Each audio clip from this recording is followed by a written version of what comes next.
Next up, we will be creating the ears for Barry the bear. You will need 2 ears, so you need to repeat this video twice. We start again with a slip knot on our hook.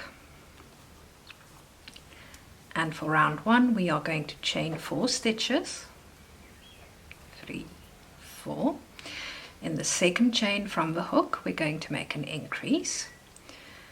So that's single crochet number 1 and number 2 to create our increase. In the next stitch, we're only making 1 single crochet.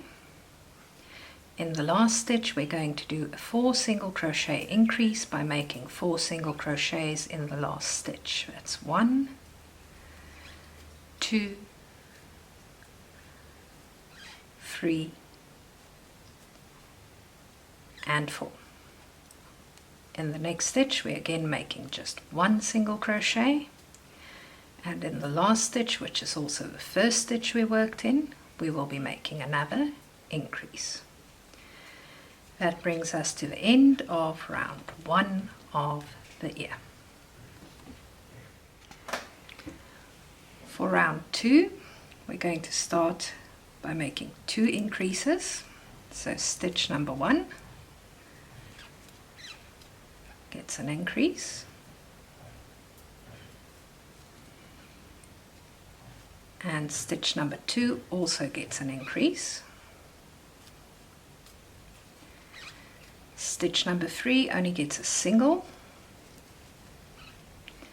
Then we need to do 4 increases, so that's 1 each in the next 4 stitches. That is increase number 1.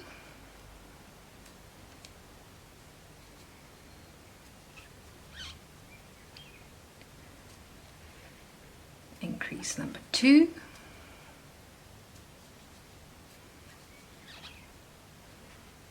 Increase number 3.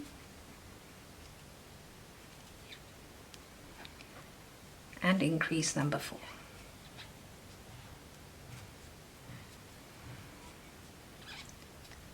The next stitch gets a single crochet,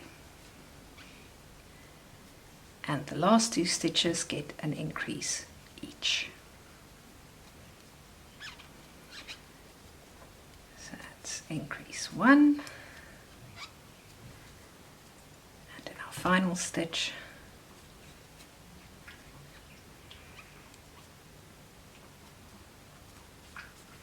another increase. That brings us to the end of round 2. For round 3, we're going to make 18 single crochets, which means 1 single crochet in each stitch. So that was number 1, 2, 3, 4, 5, 6,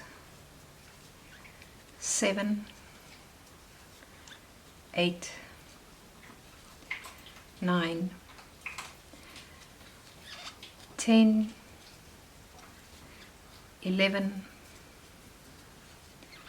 12, 13, 14, 15, 16, 17, and 18. Sound effects in the background is my Chihuahua deciding he is starving to death and needing some food. So that's the end of round 3. For round 4, our instruction is to make a 3 single crochet increase followed by 8 single crochets, and to repeat that twice. That means in our first stitch we are going to make 3 single crochets in the same stitch. So that's number 1. In the same stitch we make number 2, which would be our usual increase. In the same stitch we make a 3rd single crochet, which makes it a 3 single crochet increase. Now be careful when you move on, because your stitches will be lying across your next stitch, so you might skip a stitch. Just make sure that you actually pull them back and go into the correct stitch to make your 8 single crochets. So it's 1, 2, 3, 4, 5, 6, 7, 8. Then again we're going to make a 3 single crochet increase, so we're making 3 single crochets in the same stitch. That's the second one and the third one, followed by 8 single crochets. So that is 1, 2, 3, 4, 5, 6, 7, and 8, which brings us to the end of round 4.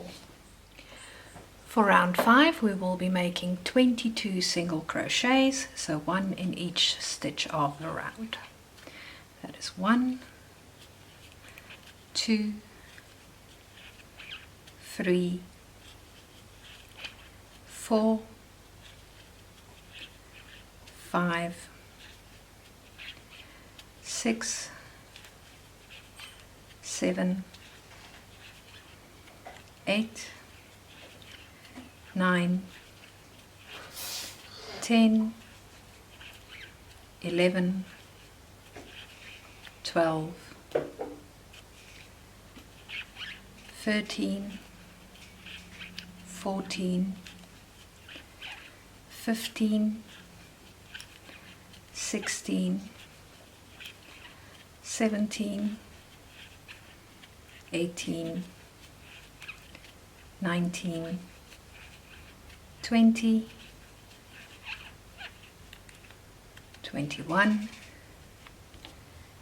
and 22, which brings us to the end of round 5. For round 6 we are going to make 2 decreases followed by 7 single crochets, and we are going to repeat this pattern twice. So across stitch 1 and 2 we make a decrease, then across stitch 3 and 4 we make another decrease, and we then follow that by 7 single crochets. That is 1, 2, 3, 4, 5, 6, and 7. Just need a little bit more yarn. Then we repeat 2 decreases. So the first 2 stitches we make our first decrease. Over the next 2 stitches we make our second decrease, followed by 7 single crochets. 1, 2, 3, 4, 5, 6, and number 7. That brings us to the end of round 6. Round 7 is a very short round. We're just going to make a single crochet, and then we are going to finish off with a slip stitch. So through the stitch and through the loop on the hook. We're going to cut the yarn. You need a medium length of the yarn tail because you will be using it to sew the ear to the head. Pull it all the way through. You can take your stitch marker out at this point. Now, a trick that I have learned to make it easier when you are sewing on, as you can see this tail here, which is the end of our slip stitch, I go to the next stitch, and from the inside I push my hook through like that. I catch the yarn tail with the hook and I just pull it through to the inside all the way, like so. And that just creates a neater, more even result on the outside so that it looks better when you are sewing it on. What you need to do next is you need to flatten the ear by pushing it closed. So we look for our line at the top, which we've got from our starting section over here, and we push it closed according to that line. And you'll see that creates our ear shape, so the ears won't be stuffed at all. Now you need 2 of these to sew onto the head, so you need to repeat this video a second time to create a second ear. Once you've got both ears, it will be time to move on to sewing the ears onto the head. Next, we're going to take our ears and we are going to pin them into position on the head of the bear. Now, in the PDF pattern, you have some diagrams that show you exactly where to pin the ears. I'm also going to show you in the video. So we start with our first ear, and we're going to look at the top of our head. You want to find your center space where you started, and we are going to be pinning our ear about 3 rounds from there. So 1, 2, 3 would be the top spot of the ear, like there. Put in your first pin to hold it in position. Now we want the ear, we don't want it to just be straight, we want it to have a little bit of a C type shape, a bend. So when we pin it, we actually pin it in the shape of the letter C, like a capital letter. We want the bottom part of the ear to line up with the top of the eyes when we're pinning it into place.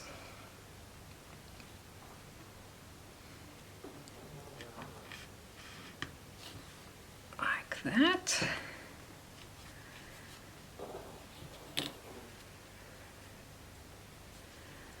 And you can see we've got our positioning there. Now you can also add a third pin at the back to help you maintain your C shape as you are sewing the ear into place. So you can see it actually makes a letter C as you go around there. Now the tricky part is to get the other ear pinned into exactly the same position as the first ear, but on the other side of the head. So we start off by looking from the top, and from our center spot we want to get it even and the same distance, which is approximately there. Put our first pin in. Remember to bend it so that it makes a nice C shape. We're now going to look from the front. You want it to be even with the eye, so on this line here is where the bottom needs to go, but you also want the bottom part to be the same distance from the eye on this side as you've got it here. So on this side it's 1, 2, 3, 4, 5, 6 stitches bring you to the middle of the eye. So 1, 2, 3, 4, 5, 6 puts us roughly there.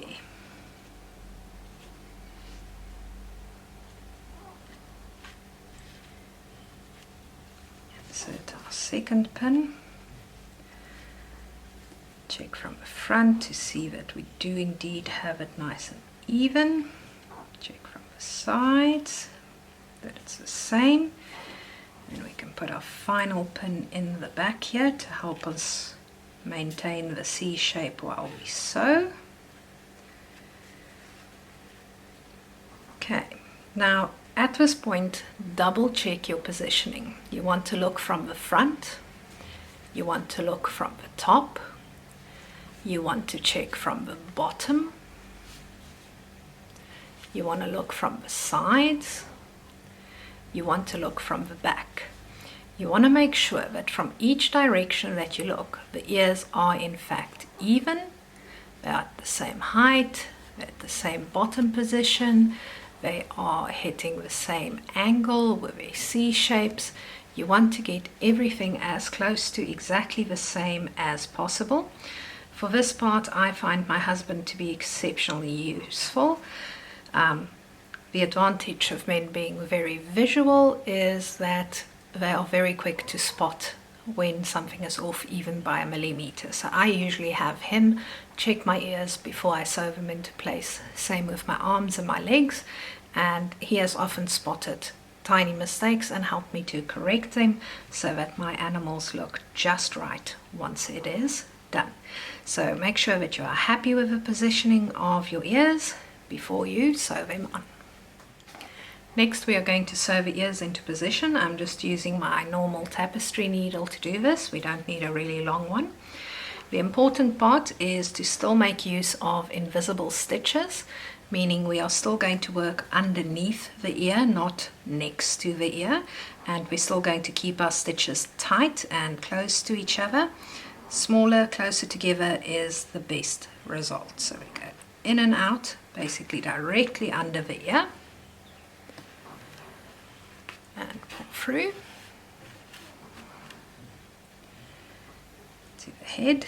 When you go through the ear, make sure you're going through on the front part, but also through on the back part, so that you catch the stitches on both sides of the ear as you work through. Otherwise you're going to have to do some extra sewing. Pull tight. We then go in just under the ear on the back, and we come out just under the ear in the front of the head, and again we pull tight. Now this first pin can come out because we've already caught that corner.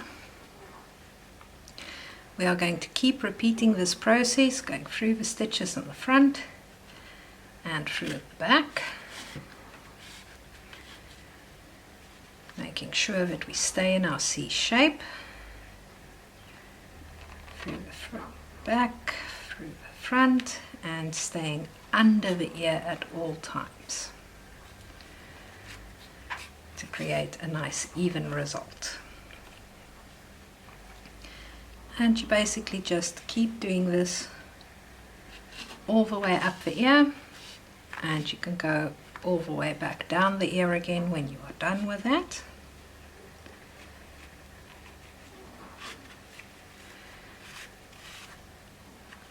Gosh, didn't mean to catch the body.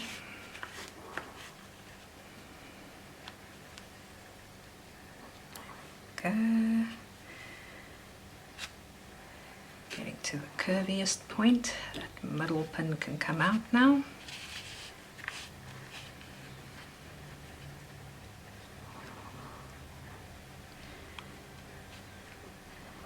Again, these little finishing touches where you're actually sewing things into place and embroidering on, it really makes a difference to your final product, and taking your time with them, doing them slowly and properly, it's really worth your while, because it will give you a nice product to end up with, something that you can proudly hand over to someone as a present or could even sell at markets. With all my patterns, you are not allowed to share the pattern, but whatever you create from the pattern, the toy that you actually make, that is yours to do with as you please. If you want to give it away as a present, you can. If you want to sell it to people, you can. As long as you don't sell the pattern, you only sell the toy you made from the pattern, you will never have a copyright problem with me at all. Only thing to remember is that different countries have different laws when it comes to cottage industries, and some countries will let you just make and sell whatever you want, as in my country. There's not really much regulating what materials we can use or how we can put them together. But in some countries, especially in Europe, they've got a process called CE testing, where they determine how easily your product catches fire and how long it tends to burn, how big of a fire hazard is it, and does it give off any poisonous gases and things like that. And you're not allowed to sell unless you have gone through that testing process. I'm not sure exactly how it works because those laws don't apply and I don't sell the actual toys themselves. But if you are in such a country, please do make sure that you follow your local laws before you sell the teddies, and that you do everything the legal way.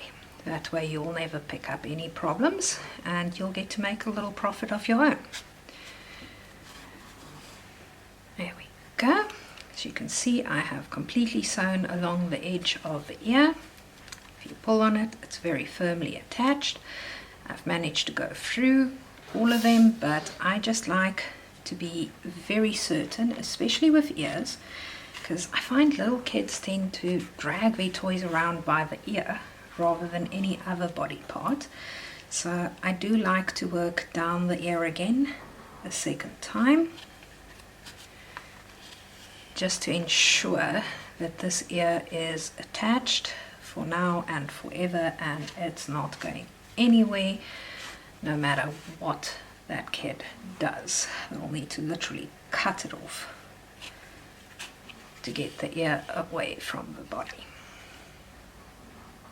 As you can see, each time I just pull my stitches nice and tight.